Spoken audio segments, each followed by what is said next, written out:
새 학기가 시작돼서 또 많은 새내기들도 계실 텐데요. 저는 80학번입니다. 우리 대학부에서 제가 89년도부터 간사 생활을 시작해가지고 2005년까지 조금 95년 죄송합니다. 95년까지 섬겼던 시간들이 있는데요. 또 이렇게 목요 모임 올 때마다 좀 흥분되어지고 또 여러분 얼굴 뵙는 게 큰 특권이라고 생각합니다. 오늘 같이 나누고 싶은 하나님 말씀은 우리 잘 아는 창세기 12장 말씀입니다. 우리 성경책이 있으면 한번 같이 창세기 12장 말씀을 같이 찾아보겠습니다.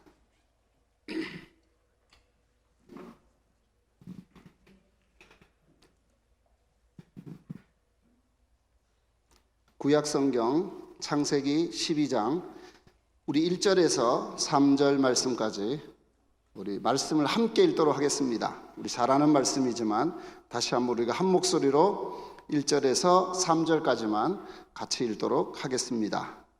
여호와께서 아브라함에게 이르시되 너는 너의 친척과 아버지의 집을 떠나 내가 내게 보여줄 땅으로 가라.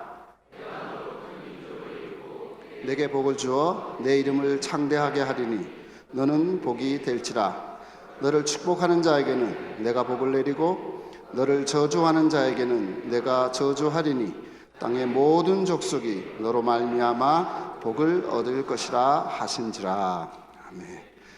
우리가 굉장히 잘 아는 말씀입니다. 늘 아브라함이 본토 친척 아비 집을 떠나서 하나님이 가라는 곳으로 갔다라는 것 우리가 늘 듣는 말씀이기도 하죠.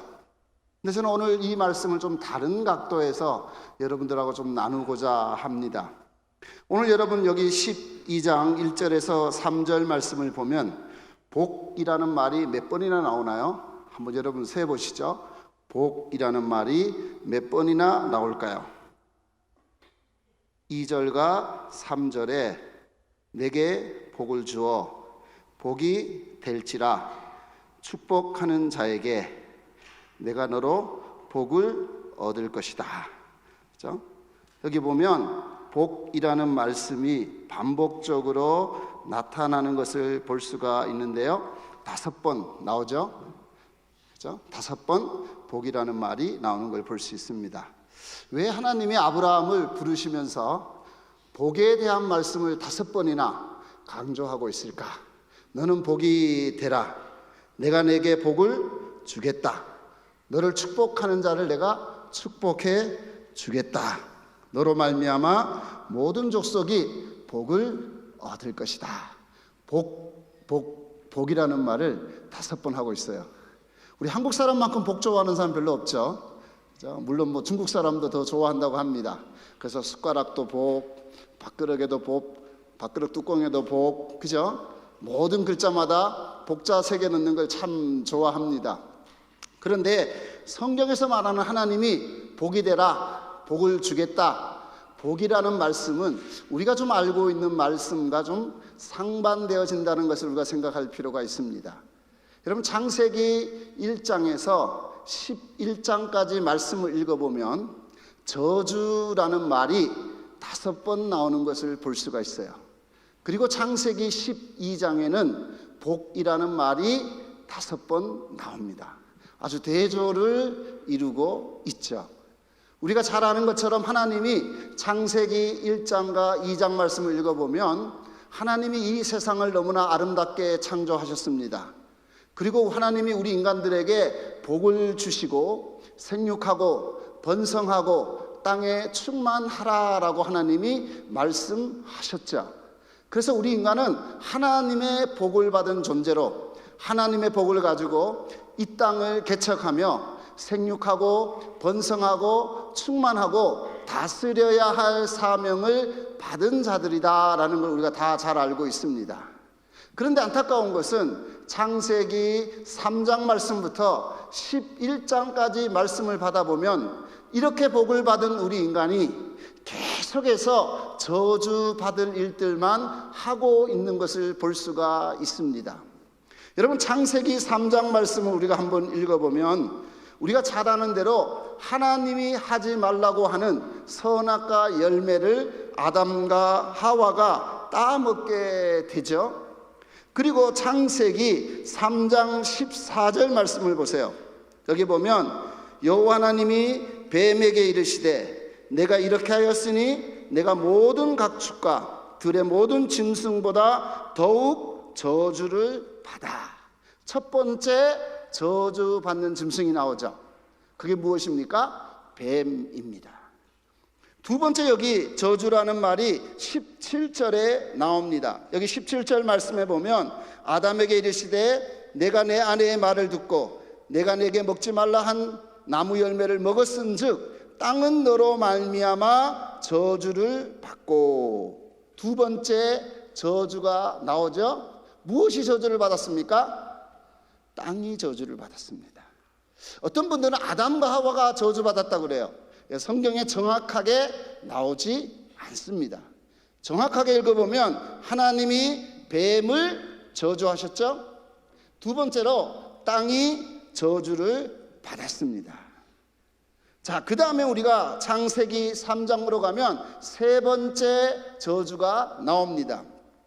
우리가 잘 아는 대로 아담과 하와가 결국 에덴 동산에서 쫓겨나게 되고, 그리고 하나님으로 말미암아 생육하고 번성하라는 주의 말씀에 따라서 아담과 하와가 자녀를 낳게 되죠. 그 첫째 아이가 가인이고 둘째 아이가 아벨이었습니다. 그런데 하나님 앞에 제사 드리는 문제로 가인이 동생 아벨을 쳐서 죽이게 되죠. 그리고 난 다음에 여러분 4장 11절 말씀을 보세요. 세 번째 저주가 나옵니다. 땅이 그 입을 벌려 내 손에서부터 내 아우의 피를 받았은즉 내가 땅에서 저주를 받으리니. 여기 보면 세 번째 저주는 가인에게 임했죠. 근데 그 저주가 어디서부터 왔습니까? 땅으로부터 저주가 왔다라고 말씀하고 있습니다. 그래서 가인이 저주를 받았어요. 여러분 아는 것처럼 가인은 농사 짓는 사람이에요. 근데 농사 짓는 사람이 땅에 저주를 받았습니다. 더 이상 농사를 지을 수가 없지요. 그래서 가인은 유리하고 방황하는 사람이 됩니다. 그리고 난 다음에 여러분 16절 말씀을 보세요. 창세기 4장 16절에 보면 가인이 여호와 앞을 떠나서 에덴 동쪽 노 땅에 거주하더니 이렇게 돼 있죠. 아, 가인이 노시라고 하는 땅에 거주했구나, 이렇게 우리가 읽을 수 있는데, 여러분 성경을 다시 한번 보세요. 거기 보면 사라고 쓰였죠. 노 땅 앞에, 그죠? 성경은 정품으로 쓰는 게 좋겠죠. 그죠?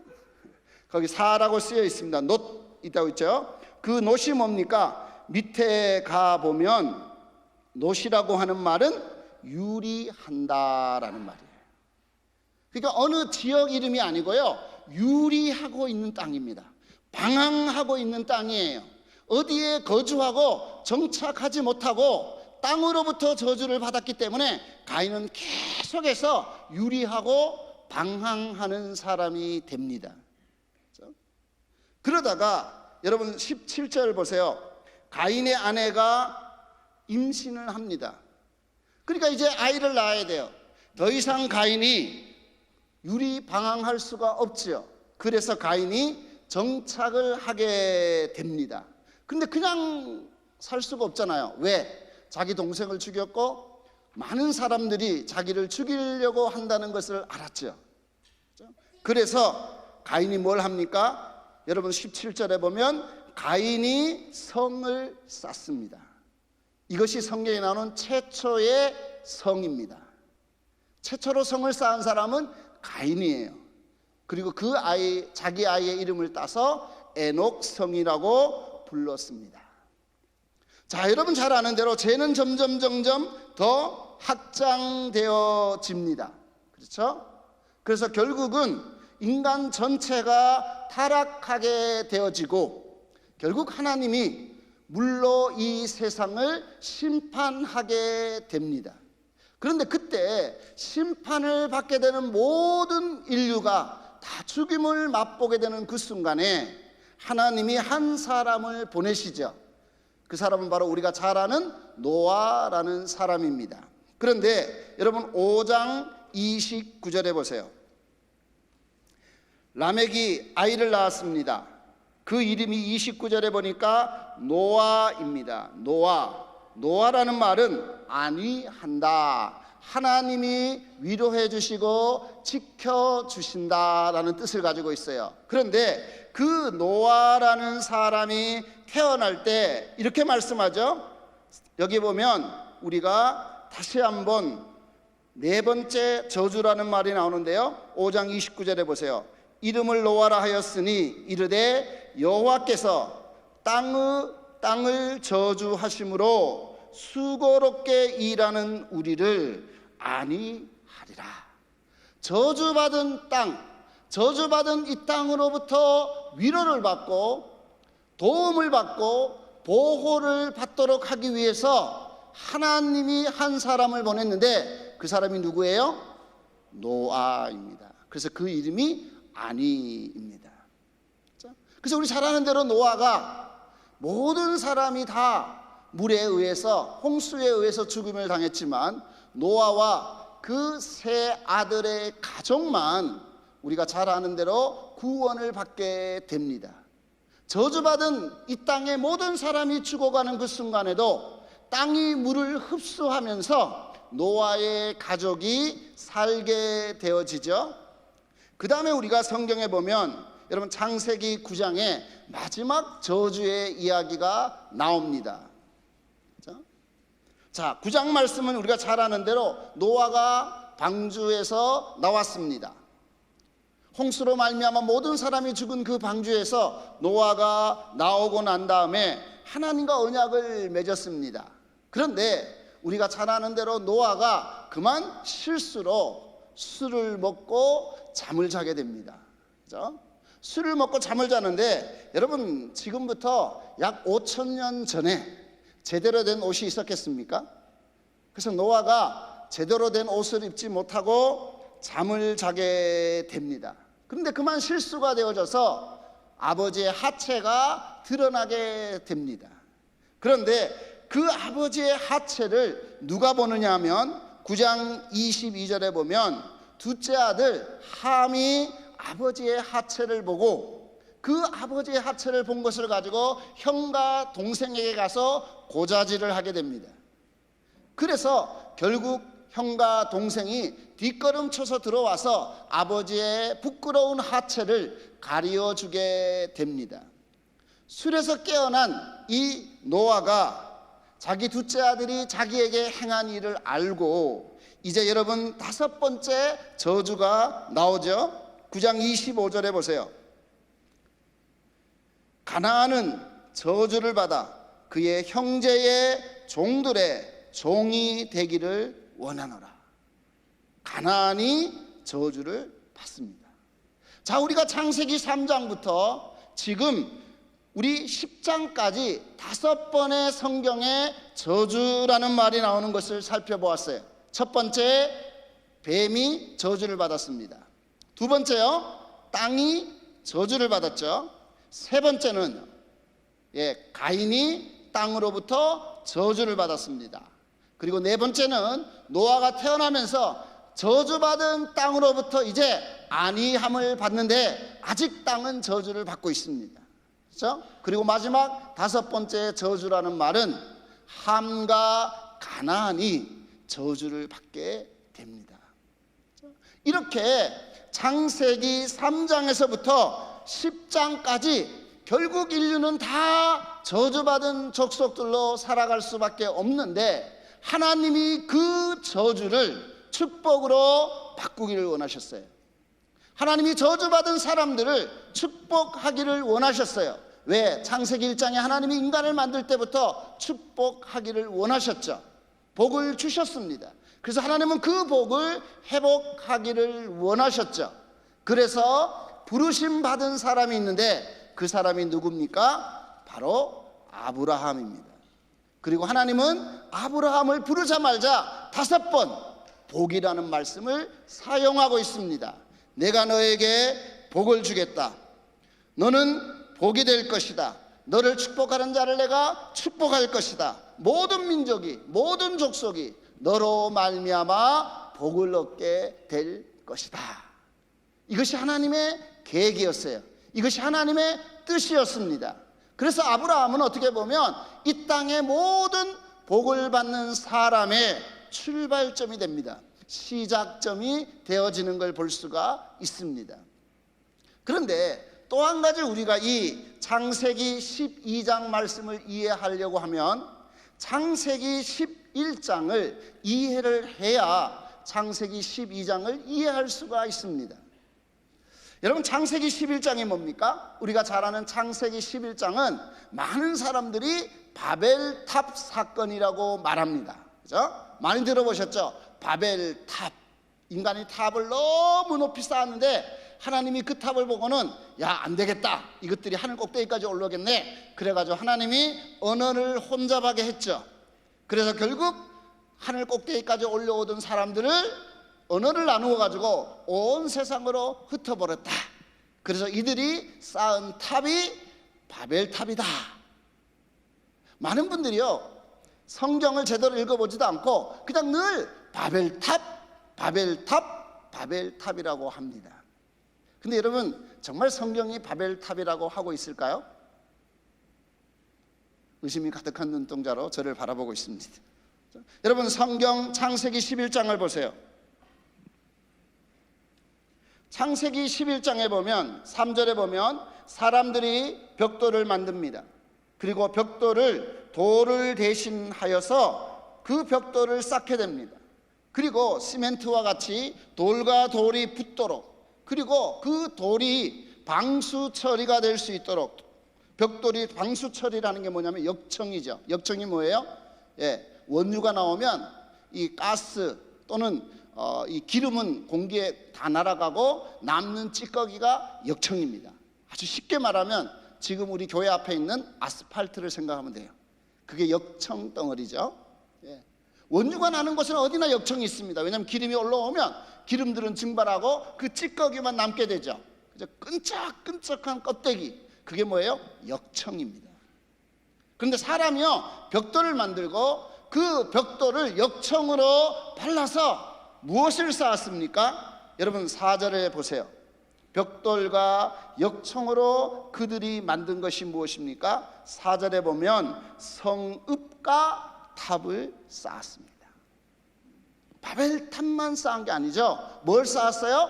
성을 쌓았습니다. 그 다음에 보세요. 5절에도 보세요. 여호와께서 사람들이 건설하는 그 성읍과 탑을 보려고, 하나님이 뭘 봤어요? 인간이 만드는 성과 탑을 봤어요. 그럼 성과 탑은 무슨 관계가 있나요? 여러분, 성과 탑은 두 가지 의미가 있습니다. 첫 번째로는 여러분, 우리가 성을 쌓게 되면 성 중앙에 신들을 섬기는 지구라트라든지, 아니면 우리가 아는 이 바벨론의 이 신전과 같은 것들이 도시 한복판에 지었어요. 그럴 때 그 도시 한복판에 있는 신전을 탑이라고 말하기도 합니다. 두 번째로 또 하나는 탑이라고 하는 것은 성루를 말하는 거죠. 그렇죠? 적들이 쳐들어오는 것을 방비하도록 하기 위해서 성과 이 성 중간중간마다 성루라는 것을 쌓게 되죠. 그죠? 그리고 그곳에서 멀리 정탐도 하고 적들이 오면 화살을 쏘기도 하고, 성을 방패로 하기 위해서, 성을 방비하기 위해서 쌓는 게 뭡니까? 성루이죠. 그래서 우리나라도 뭐 동대문, 남대문 각각마다 뭐가 있습니까? 성루가 있죠. 그 성루를 뭐라고 말합니까? 탑이라고 말합니다. 그래서 이 성경을 보면 정확하게 이 바벨탑이라는 게 신전인지 성루인지 알 길이 없어요. 그렇죠? 그렇기 때문에 우리가 그냥 상식적으로 바벨탑이라고 말하는 것은 잘못된 말입니다. 바벨탑이 아니고요, 바벨 성가 탑입니다. 그렇죠? 여러분, 탑을 지어 놓으면 어떻게 흩어지지 않겠습니까? 아, 탑을 아주 우리가 잠실에 있는 롯데 빌딩처럼 아주 막 100몇 층을 지어 놓으면 멀리서도 다 보이니까 사람들이 막 그 탑을 향해서 모여들까요? 여러분, 사람들이 안 흩어지도록 하기 위해서는, 사람들을 보호하기 위해서는 쌓아야 되는 것은 뭡니까? 성입니다. 그렇죠? 그래서 성 안에 있으면 적들로부터 보호를 받을 수 있고 모든 공격으로부터 안전하게 거할 수 있기 때문에 사람들이 흩어지지 않고 함께 살 수 있도록 만들어지는 게 뭡니까? 바로 성인 것이죠. 그렇죠? 그래서 여기 보면 이 신할 평지에 사람들이 성과 탑을 건설하였습니다. 그래서 여러분들이 이제부터는 바벨탑이라고 무식하게 말하지 말고, 그죠? 그냥 모르면 바벨 이렇게 하면 돼요. 그죠? 바벨, 성과 탑을 쌓았구나 하면 우리가 이해가 되겠죠. 자, 그런데 한 가지 더 중요한 것은 뭐냐면, 누가 이 바벨 성과 탑을 쌓았느냐 하는 거예요. 누가 이 성을 쌓았을까요? 자, 여러분, 창세기 다시 우리가 10장으로 돌아가서요. 자, 창세기 10장 2절 말씀을 보세요. 10장 2절을 보면 3명의 노아의 아들이 있었는데 막내 아들의 이름이 있는데 이름이 야벳입니다. 야벳. 그렇죠? 그런데 거기 야벳에게서 나오는 사람들의 이름을 보면 고멜, 마곡, 마대, 야완, 두발, 메색, 다리아스 이렇게 쭉 나와 있죠? 여러분 숫자를 세보면요 14명인 것을 볼 수 있어요. 그래서 야벳에게 속한 사람들, 가족들은 14개의 종족으로 발전하게 됩니다. 14개의 종족이 돼요. 자, 그 다음에 여러분 보세요. 6절 말씀해 보세요. 둘째 아들 함이 나오죠. 그죠? 함이 나오는데 함은 여기 보면 구스, 미스라임, 붓, 가나안 이런 사람들이 쭉 나오는데 굉장히 많이 나와요. 여러분 쭉 여러분의 숫자를 세보면 30개의 민족이 나옵니다. 그죠? 30개 민족이 돼요. 야벳은 14개 종족, 그리고 함은 몇 개 종족요? 30개 종족이 됩니다. 자, 그 다음에 21절에 보세요. 첫째 아들 셈이 나오죠. 그죠? 셈은 에벨의 온 족속의 조상이 되고 야벳의 형인데 그에게 자녀가 출생합니다. 그래서 엘람, 아수르, 아르박삭, 룻, 아람 쭉 나오는데 여러분 숫자를 세보면 26명입니다. 14, 30, 26 다음에 몇이죠? 70민족이에요. 그렇죠? 딱 70개 민족이 나오죠. 그래서 온 인류는 70개 민족으로 만들어졌다라고 성경은 말씀해요. 이 70은 굉장히 중요합니다. 그런데 여러분 이 종족 이름에다가 땅을 붙이면요 나라가 됩니다. 재미있게도 여러분 종족 이름 뒤에다가 우리가 아는 것처럼 시아 또는 이야를 붙이면요 땅이라는 말이거든요. 그러면 나라가 됩니다. 여러분 말레이시아를 아십니까? 그렇죠? 말레이시아는 말레이족 40%, 말레이족 50%, 한족 40%, 기타 소수민족이 10%예요. 그런데 그 사람들이 뭐라고 부르냐면 여기는 말레이족의 땅이다. 그래서 뭐예요? 말레이시아예요. 말레이라고 하는 종족 이름에다가 땅을 붙였죠. 그래서 뭐예요? 말레이시아예요. 자, 저는 몽골에서 선교사로 있었는데 몽골은 종족 이름입니다. 여러분도 몽골족에 속해요. 의심이 가득한 눈동자로 저를 보는데 오늘 집에 하셔가지고 화장실에서 거울을 엉덩이에 대보면 몽골 사람이 찍어놓은 파란색 점이 보일 거예요. 그래서 안 보이시는 분은 종족이 혼혈되셨습니다. 근데 몽골은 종족 이름이에요. 그죠? 그런데 몽골족의 땅이다. 그럼 뭐를 붙여야 돼요? 시아, 이하를 붙이죠. 그래서 뭐죠? 몽골리아가 정식 나라 이름입니다. 그렇죠? 우리 알죠? 아시아가 뭘까요? 그렇죠? 러시아, 루시족의 나라가 러시아입니다. 그렇죠? 자, 이것이 조금 더 우리가 아는 것처럼 이 페르시아어로 가면 스탄이 됩니다. 스탄. 땅이라는 말이 스탄이에요. 페르시아어로. 그래서 종족 이름 뒤에다가 스탄이 붙여. 카자흐스탄, 우즈베크스탄, 키르기즈스탄, 타직스탄, 투르크메니스탄, 그죠? 아프가니스탄, 그죠? 파키스탄. 그 다음에 우리 잘 아는 팔레스, 그죠? 성경의 블레셋, 영어로는 팔레스라 그러죠. 그래서 팔레스의 땅이니까 뭐예요? 팔레스타인, 피에로라 그러죠. 팔레스타인 해방기구. 그래서 블레셋의 땅이다. 그게 뭐예요? 팔레스타인이에요. 그래서 종족 이름 뒤에는 땅이 붙으면 나라가 됩니다. 그렇죠? 그래서 성경 창세기 10장은 온 인류는 70개 민족으로 시작했다라고 하나님 말씀하세요. 그런데 재미있는 것은요, 여러분 이 야벳 쪽은 보면 두발, 메색, 고멜, 아스기스, 야완 이런 사람들이에요. 주로 지금의 터키와 우리가 아는 이 유럽 지역 쪽에 주로 살았습니다. 그렇죠? 그 다음에 여러분 함을 보세요. 함 6절에 보면 함은요, 첫째 아들의 이름이 뭐예요? 구스. 구스가 어디예요? 성경이 많이 나오죠? 그죠? 에디오피아입니다. 에디오피아. 그렇죠? 구스. 그 다음에 여러분 이집트가 뭡니까? 이집트가 무슨 종족이에요? 미츠 종족이에요. 미츠. 여기 성경에 뭐라고 나옵니까? 미스라임 나오죠?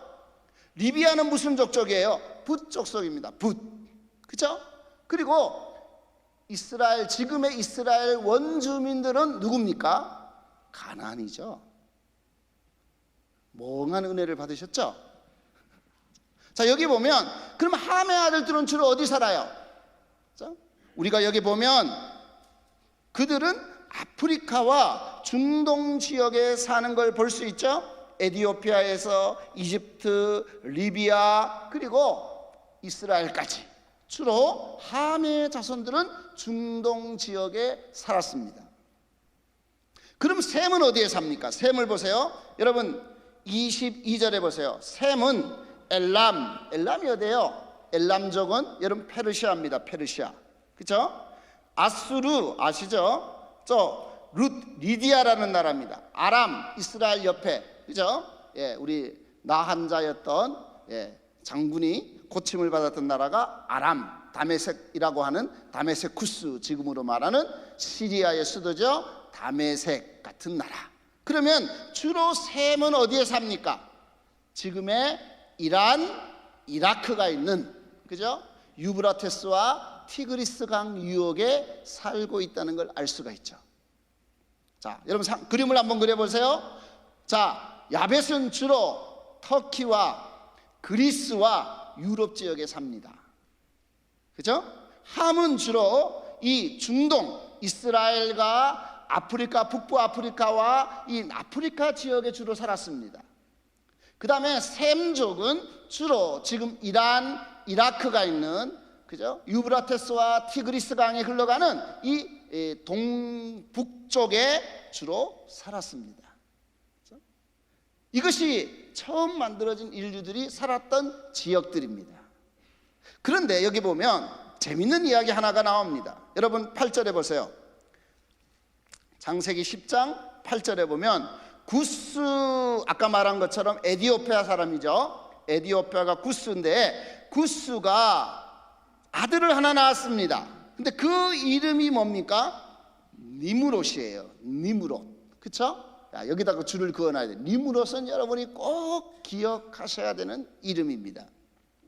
여러분 니무롯이라는 말은, 님이라는 말은 히브리어로 높다, 높은 사람을 말합니다. 우리도 왜 님자를 붙이잖아요. 그죠? 그죠? 그런데 여기 히브리어도 똑같아요. 님이라는 말은 높다라는 의미를 가지고 있어요. 그리고 여기 마랏이라는 말은 대항하다, 반역을 일으키다라는 뜻을 가지고 있어요. 그래서 히브리어로 말하면 니무롯이라는 말은 높은 사람, 강한 사람, 그 사람을 대항해서 반란을 일으킨다라는 의미를 가지고 있어요. 그게 바로 니무롯입니다. 그럼 높은 사람이 누구예요? 가장 높은 분이 누구이십니까? 하나님을 대항하는 사람. 태어날 때부터 이름이 하나님을 대항하는 자라는 이름을 지어줬어요, 구스가. 그리고 여기 보세요. 그가 여기 보면 세상에 나온 첫 용사래요. 첫 용사. 이 용사라는 말은 힘이 강한 자라는 의미도 있지만 여기 보면 폭력 통치자, 폭군 또는 전제 군주라는 이름을 가지고 있습니다. 9절에 보면 이 사람은 용감한 사냥꾼이에요. 옛날 성경은 특이한 사냥꾼으로 번역했죠. 왜냐하면 이 사람은 짐승을 잡아 죽이는 사냥꾼이 아니라 자기에게 순종하지 않는 사람들을 잡아 죽이는, 사람 잡는 사냥꾼이에요. 그래서 그의 이름이 뭐예요? 님무라십니다. 사람을 잡아 죽이는 사냥꾼이에요. 독재자입니다. 폭군입니다. 그런데 이 니므롯의 이름은요, 굉장히 여러 곳에 나옵니다. 여러분, 니므롯의 아들이, 그죠? 바로 이 닌너스인데, 닌너스가 세운 도시, 아들의 이름을 따서 세운 도시가 니느웨예요. 자, 여러분, 요나 또는 나훔서를 들어보셨죠? 그죠? 요나가 가서 복음을 전했던, 하나님을 전했던 큰 성이 바로 니느웨입니다. 니므롯의 아들의 이름을 따서 만든 도시예요. 거기 벌써 11절에 니느웨가 나오죠. 또 여러분, 신약 성경에 가면 우리가 잘 아는 에베소라는 이름이 나오죠. 에베소에 가면 신전이 하나 있어요. 세계 7대 불가사의 중에 하나. 지금도 여러분 터키에 가면 그 기둥이 남아 있습니다. 세계 7대 불가사의 건물 중에 하나가 뭐냐면 에베소에 있는 아데미라고 하는 여신을 섬기는 신전입니다. 근데 이 여신은 얼마나 대단한지, 좀 죄송합니다, 유방이 26개. 그리고 이 여자는 항상 제사를 지낼 때마다 이 숫소만 잡습니다. 그리고는 그 고환을 그의 목에 걸어요. 그게 제사예요. 그리고 그 아데미 여신의 이 가슴이 26개 뿐만 아니라 그 밑에 상징들이 있는데 그 상징이 뭐냐면 니므롯의 표시들이 있었습니다. 신약 성경의 대부분의 여신들, 그죠?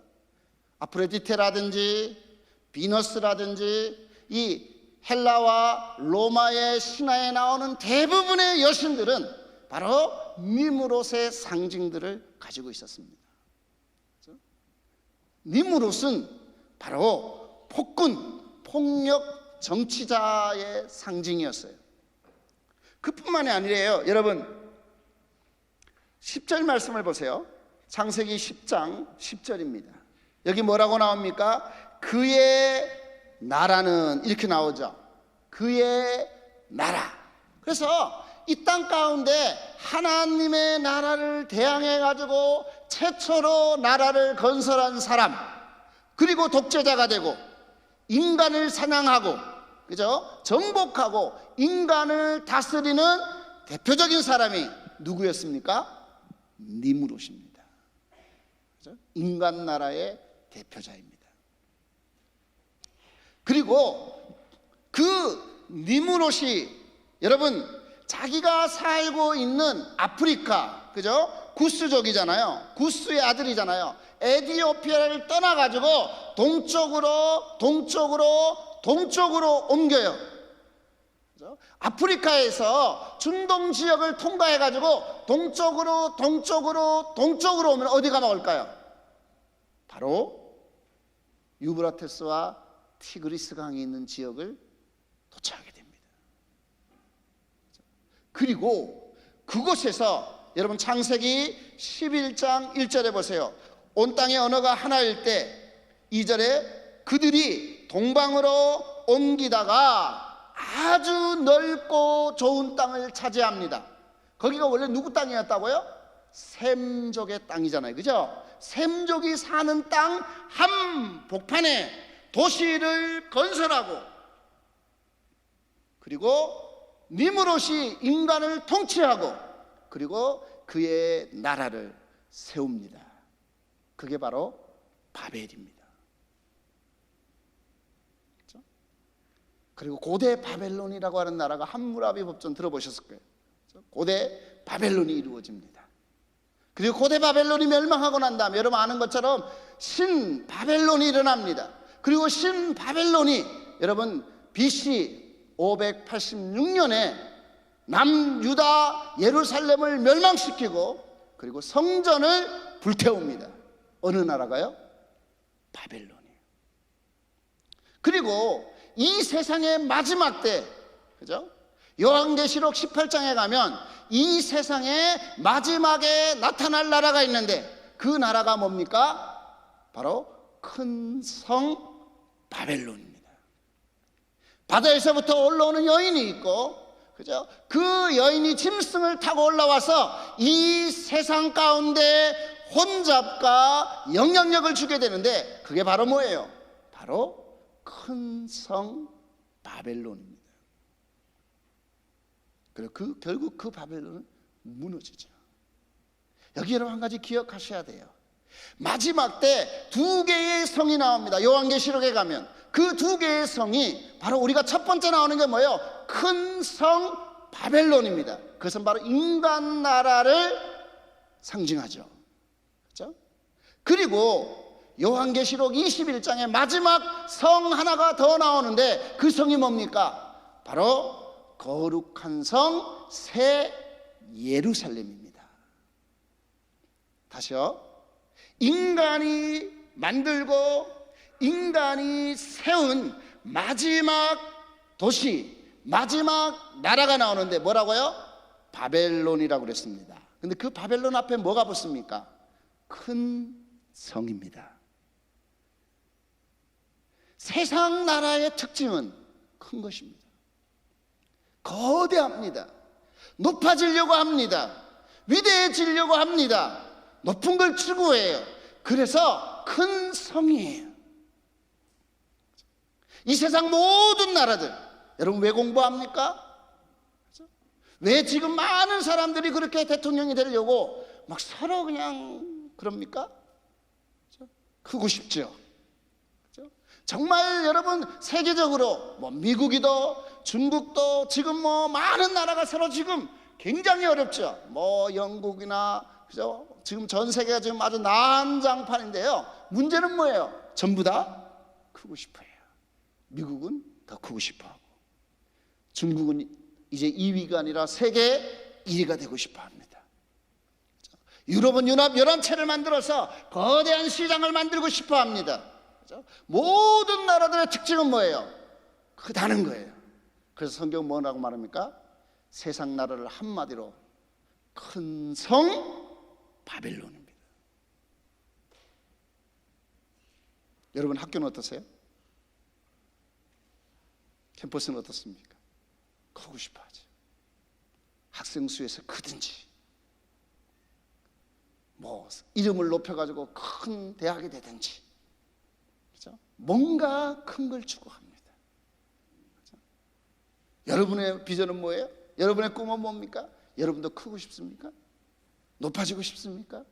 꼭대기 앉고 싶습니까? 그런데 거기에 반대되는 마지막에 일어나는 하나님의 도성 새 예루살렘의 특징은 뭐예요? 요한계시록 21장에 보면 거룩한 성 예루살렘입니다. 하나님은 예루살렘을 크다고 한 번도 말하지 않아요. 거대해지라고 한 번도 말하지 않습니다. 높아지라고 말하지 않아요. 그렇죠? 그 성의 특징은 거룩함이 있습니다. 거룩한 성 예루살렘입니다. 그렇죠? 교회는 얼마나 크냐 하는 게 중요하지 않아요. 그렇죠? 교인 숫자가 얼마나 많냐 하는 게 중요하지 않아요. 그렇죠? 몇 천억을 들여서 얼마나 큰 건물을 짓느냐 중요하지 않습니다.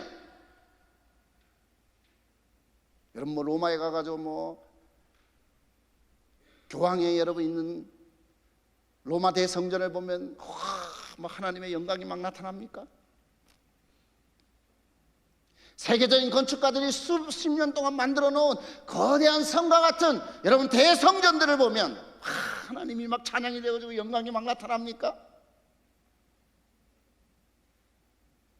교회의 특징은 큰 데 있을까요? 죄송하지만 어떤 분들은 성도 단체도요 큰 걸 좋아해요. 니네 몇 명 모이냐? 우리 몇 명 모인다. 잘났다, 크다. 크면 좋아요? 캠퍼스의 목적이 큰 데 있습니까? 많은 학생들이 모이는데 목적이 있습니까?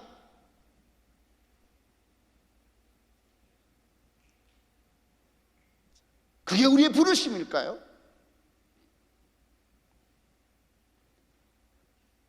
큰 성 바벨론이 될지 거룩한 성 예루살렘이 될지, 그런데 그 큰 성 바벨론은 요한계시록 18장에 뭐라고 말합니까?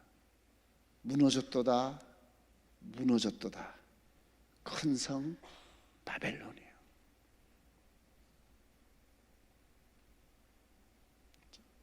영원한 하나님의 도성은 거룩한 성입니다.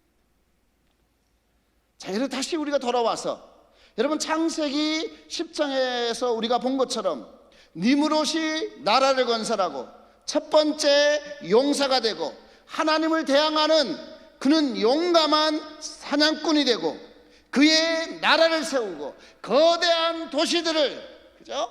이 셈의 땅 한가운데다가 자기의 나라를 세웠어요. 성을 쌓았어요. 탑을 쌓았어요. 그리고 그 이름을 뭐라고 했습니까? 바벨이라고 했다는 거예요. 근데 어느 날 하나님이 그 바벨론이라고 하는 거대한 도시와 성들이 만들어지는 그곳에 이름도 없이 정말 별 볼 일 없이 살고 있는 한 사람을 부르시죠. 그리고 내가 너에게 지시하는 땅으로 가라. 갈대아 우르에 살고 있어요. 그죠? 갈대아가 바벨론 땅입니다. 원래 셈족이 사는 땅이에요. 거기에 함이 들어왔어요. 세상 나라가 들어왔어요. 거대한 성들이 건설되어졌어요. 그런데 하나님은 그 갈대아 우르에 살고 있는 아브라함을 부르셨어요. 그리고 하나님이 어디로 가라고 말합니까? 우리가 보는 것처럼 15번째 저주받았던 함의 아들이 저주를 받았는데, 그죠? 가나안을 저주했잖아요. 그 가나안이 사는 데가 어디입니까? 가나안 땅이라고 그랬잖아요. 그죠? 종족이 나라가 되는 그곳에 하나님이 아브라함을 보내셨어요. 왜요? 하나님은 아브라함을 통해서 복을 주고 싶으셨어요. 저주를 복으로 바꾸고 싶으셨어요. 그래서 함의 족속들은, 니므롯은 거대한 나라를 건설했죠. 거대한 성들을 건설했습니다. 그죠? 자기들이 눈에 보기에 너무 좋은 땅을 차지했어요. 여기는 평지고 여기는 우리의 이름을 내게 충분하고 여기에다 우리의 도시를 건설하자. 근데 여러분, 하나님은 아브라함에게 뭐라고 말합니까? 너는 본토 친척 아비 집을 떠나서 내가 너에게 주는 땅으로 가라. 인간이 찾아가는 땅이 아니라 하나님이 주시는 땅, 하나님이 허락하신 땅, 하나님이 가기를 원하는 땅, 그 땅으로 하나님이 아브라함을 보내십니다.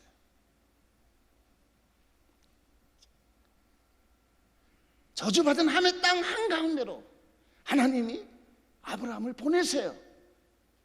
인간은 땅을 찾아서 동쪽으로 신할까지 오고 그 신할에다가 도시를 건설하고 성을 건설했는데, 하나님은 인간에게 땅을 찾아가라고 말씀하지 않고 내가 너에게 주는 땅으로 가라고 말씀하세요.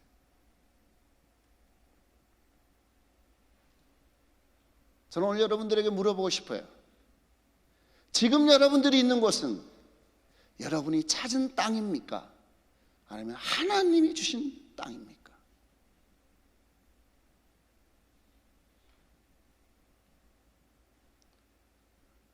내가 높아지기 위해서, 내가 거대한 성을 쌓기 위해서, 내 이름을 창대하게 하기 위해서, 내가 더 높아지고 싶어서 내가 찾아놓은, 그래서 이것을 발판으로 해서 거대한 도시를 만들고 큰 나라를 만들고 높은 지위에 앉을 수 있는 여러분이 찾은 땅이십니까?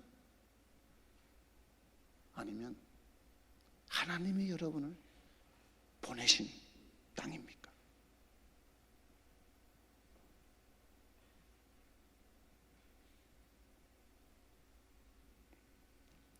또 한 가지 여기서 우리가 생각해야 되는 것은, 여러분, 니므롯이 나라를 만들었죠. 그죠? 그의 나라는, 그리고 그 나라를 유지하기 위해서 바벨이라고 하는 성과, 그 주변에 여러 개의 거대 성들을 쌓았습니다. 그래서 어떻게 보면 이 인간 나라의 특징은 인간에 의한, 인간을 위한 인간의 나라이죠. 그런데 여러분, 창세기 12장 오늘 읽은 이 말씀을 읽어보면 하나님은 이렇게 말씀합니다. 2절 말씀, 내가 너로 큰 민족을 만들어주겠다. 내가 너를 큰 민족으로 만들어주겠다. 여러분, 여기 민족이라는 말이 뭡니까? 그렇죠? 여기 민족이라는 말이 킹 제임스 버전이나 NIV를 보면 Great Nation이, Great Nation. 네이션이 뭡니까? 민족도 되고 나라도 되죠.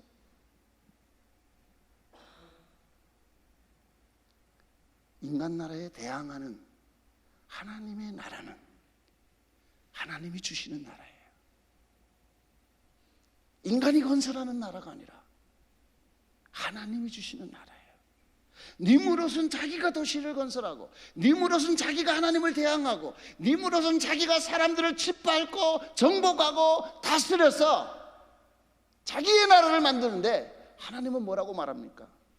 내가 Great Nation, 큰 나라를, 거대한 나라를, 커다란 민족을 너를 하여금 되게 해 주겠다. 하나님이 하세요. 그게 하나님의 계획이에요. 인간에 의한, 인간을 위한 인간의 나라가 아니라 하나님에 의한, 하나님을 위한 하나님의 나라를 하나님은 원하세요. 인간이 건설하는 나라가 아니라, 인간이 만드는 거대한 민족과 도시가 아니라 하나님이 만드시는, 하나님이 허락하시는, 하나님이 세워가시는 하나님의 나라를 하나님은 원하십니다. 또 한 가지 여기서 우리가 보는 것은 뭡니까? 니므롯이 바벨 성과 탑을 쌓으면서 그는 이렇게 말합니다. 여러분, 창세기 11장 4절에 보세요. 또 말하되 자 성읍과 탑을 건설하여 그 탑 꼭대기를 하늘에 닿게 하여 우리의 이름을 내고, 우리의 이름을 내고. 근데 하나님은 뭐라고 말하죠? 내가 너에게 복을 주어 내가 너의 이름을 창대케 하리라. 누가 우리의 이름을 높입니까?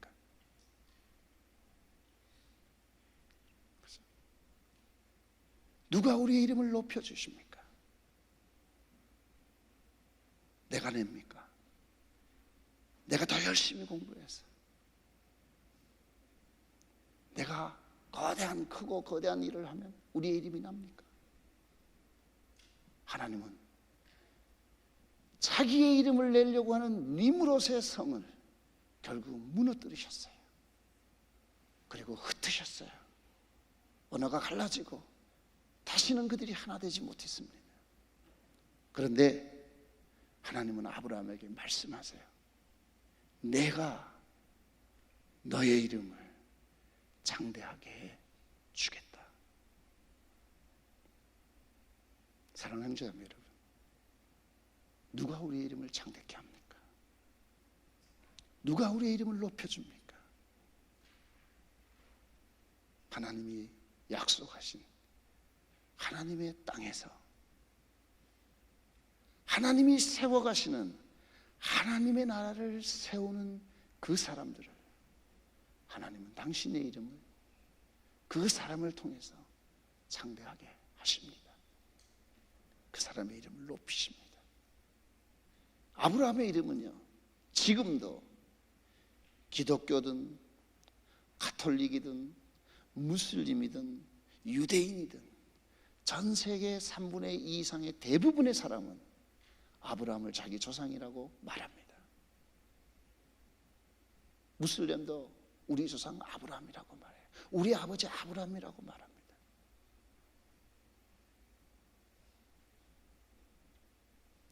어떻게 보면 창세기 11장에 너무나 니므롯의 이름은 거대해질 것 같고 용감한 사냥꾼이고 자기의 이름을 높이려고 그토록 애를 썼지만 결국 그의 이름은 무너지고 그의 이름은 흩어지고 흔적도 없이 사라졌습니다.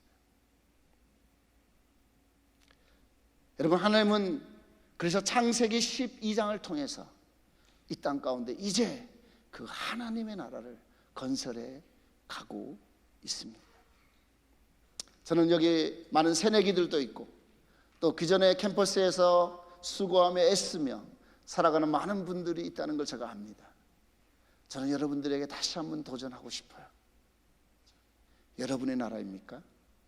하나님의 나라입니까? 여러분의 이름입니까? 하나님의 이름입니까? 여러분이 찾는 땅입니까? 아니면 하나님이 주신 땅입니까? 인간이 찾고 인간이 세우고 인간이 만든 나라는 결국 저주로 끝납니다. 하나님이 결국 흩으십니다. 큰 성 바벨론은 반드시 무너집니다. 그러나 하나님의 나라는 영원할 것입니다. 그리고 하나님이 높이신 이름은 영원할 것입니다.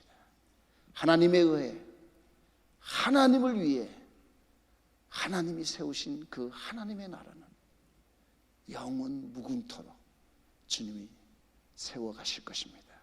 기도하겠습니다.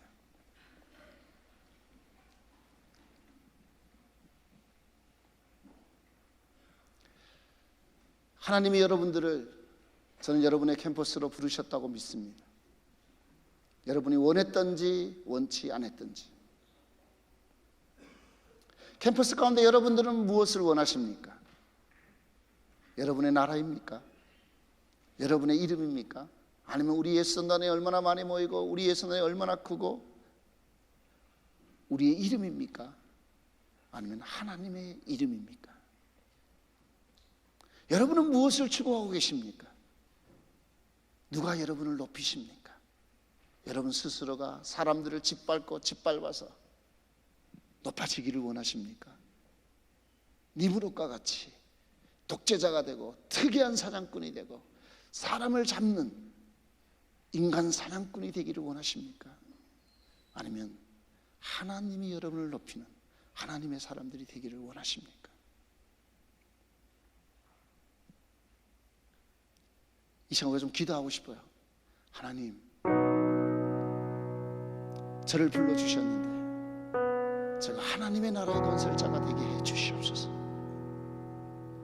하나님을 아는 것을 대적해서 높아져 있는 이 캠퍼스 한가운데 세상에 거대한 도시가 세워져 있는 이 도시와 캠퍼스 한가운데 주의 이름이 높아지게 해 주시옵소서. 주의 통치가 이루어지는 것을 보게 해 주시옵소서. 주의 다스림을 허락하여 주시옵소서. 정말 주님이 왕 되시고, 정말 주님이 통치하시고, 주님이 이끌어 가시는 그 하나님의 나라가 우리 캠퍼스 가운데 임하게 해 주시옵소서. 주님, 내 삶 가운데도 주의 나라가 임하게 해 주시옵소서. 내가 내 이름을 높이는 것이 아니라 주님이 내 이름을 높이시고, 내가 땅을 찾아가는 것이 아니라 하나님이 보내시는 그곳으로 갈 수 있는 저희들이 되게 해 주시옵소서. 이 시간 우리 합심해서 주님 앞에 함께 기도하도록 하겠습니다. 기도하시겠습니다. 오 하나님 아버지, 감사합니다. 주님, 우리를 불러주시고 하나님의 나라의 통치자들로, 하나님 나라의 일꾼들로 세워주시니 감사합니다. 하나님 아버지, 이 땅에 높아져 있는 하나님 바벨의 성과 탑들을 바라보면서 때로는 하나님 아버지, 우리들이 하나님 캠퍼스 한가운데에서 때로는 너무나 연약하고 미약해서 아무 영향력도 줄 수 없는 것 같은 그런 상황 가운데서도 주님, 우리를 불러주시니 감사합니다. 다시 한번 하나님 아버지, 캠퍼스 가운데 하나님의 나라가 세워져가며 건설되어져 가는 것들을 보게 하여 주시옵소서. 하나님이 역사하시는 것들을 보게 해 주시옵소서. 주님, 함께 하여 주시옵소서. 일하여 주시옵소서.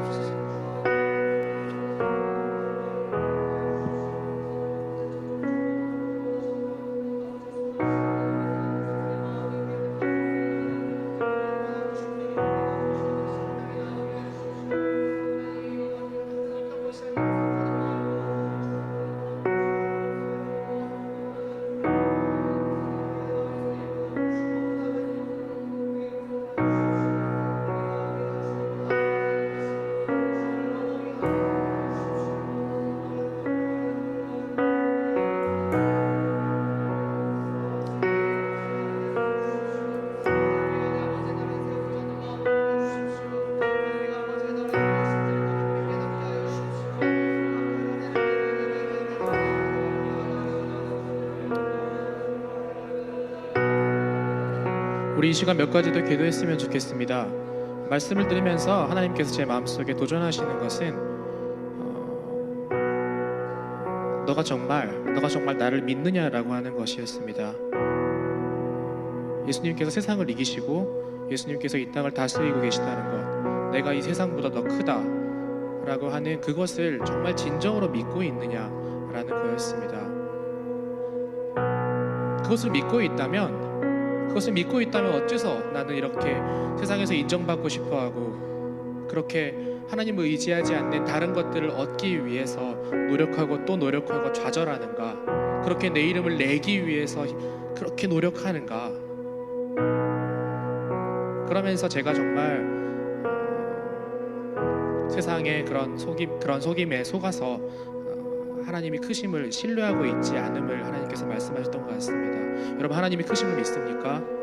예수님께서 세상을 이기셨음을 믿습니까? 우리 이 시간 같이 믿음으로 고백합시다.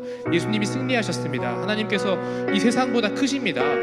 하나님이 이름을 내는 것이 우리가 어떤 노력을 하려고 하는 것보다 주님께서 우리를 들어주시는 것이, 아니 우리가 주님의 말씀을 듣고 주님께 순종하는 것이, 그것이 정말 우리의 본분입니다. 우리가 같이 기도합시다. 우리가 기도할 것은 예수님, 제가 당신의 승리하심을 믿습니다. 하나님의 크심을 믿습니다. 그것을 우리가 신앙으로 같이 믿음으로 고백했으면 좋겠습니다. 같이 기도합시다. 아버지 하나님, 이 시간 우리가 다시 한번 믿음으로 고백하는 것은 예수님 당신께서 승리하신 분이라는 것입니다. 하나님 당신께서 세상보다 크신다는 것입니다. 우리가 의지할 것이, 우리가 믿는 것이 세상의 어떤 것이 아니라 우리의 스펙이나 우리의 학벌이나 어떤 것들이 아니라 하나님 당신이라는 것입니다. 우리가 어떤 노력하는 것들, 우리가 우리 이름을 내려고 하고 우리가 안정감을 가지려고 하고 우리가 세상의 인정을 받으려고 하는 그 모든 것들이 헛된 것이고 오직 예수 그리스도의 마음, 그것을 알고 그것을 순종하는 것이 당신의 뜻이 우리 시간 고백합니다. 오 예수님, 우리와 함께 해주십시오. 오 주님, 우리와 함께 해주십시오.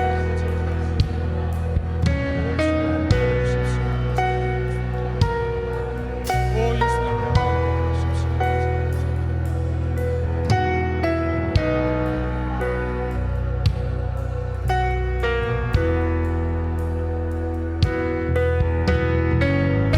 어제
우리 이 시간에 한 가지만 더 기도했으면 좋겠습니다.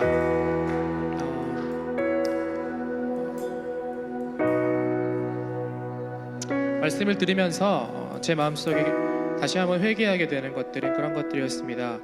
새학기가 되면서 제 마음속에 기대하는 것들이 무엇인가? 제 마음속에 이 캠퍼스를 바라보면서 내가 기대하는 것은 무엇인가? 그것은 거룩한 성이 되는 것이 아니라 큰 성이 되고 싶어 하고자 하는 마음. 신입생들이 몇 명이 왔는가? 어떤 일이 잘 되어가고 있는가? 정말 하나님이 우리에게 바라시는 그런 거룩한 것이 아니라 그냥 숫자를 바라보게 되고 눈에 보이는 것들을 바라보게 되고 그런 것이 되지 않을 때 낙담하게 되고 어려워하는 제 모습을 보면서 내가 얼마나 하나님을 신뢰하지 않고 큰 성을 쌓기를 원하는 사람인가에 대해서 다시 한번 돌아보게 되었습니다. 우리가 이 시간 우리 캠퍼스를 올려드립시다.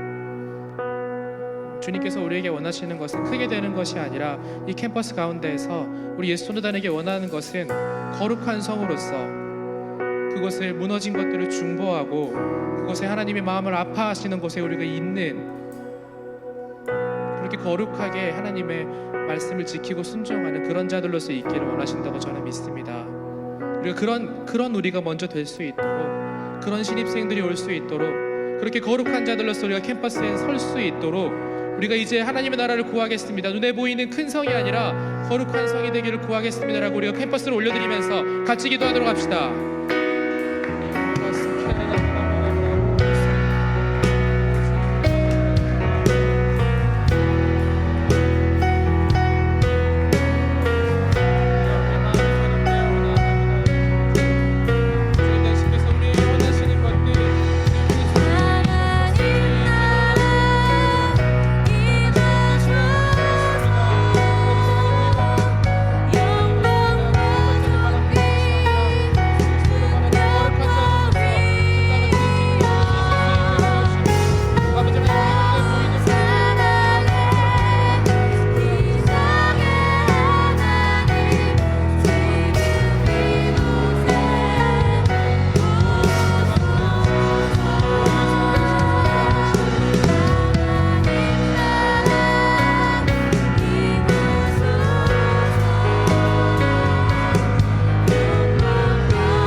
지금까지 우리가 의뢰하였던 세상의 기준들, 세상의 가치들을 이제 버리고 하나님 나라의 가치로 우리가 돌아가기 원합니다. 나 자신이 크고 나 자신이 이름이 높아지려고 했던 그 모든 것들을 내려놓습니다. 내가 속한 공동체가 우리 몸이 좀 더 많은 사람이 오기를 원하고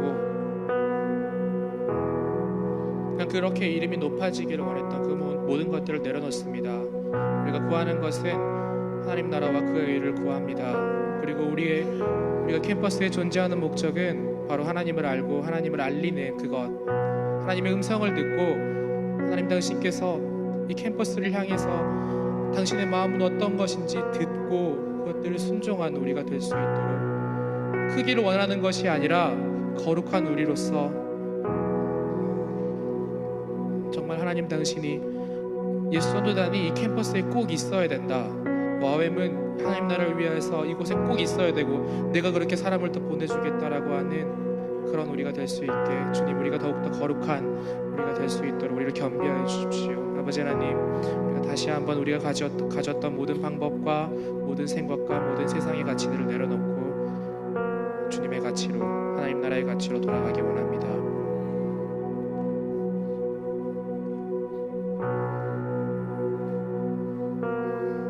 우리에게 늘 말씀하여 주시고 돌이킬 수 있게 해주셔서 감사합니다.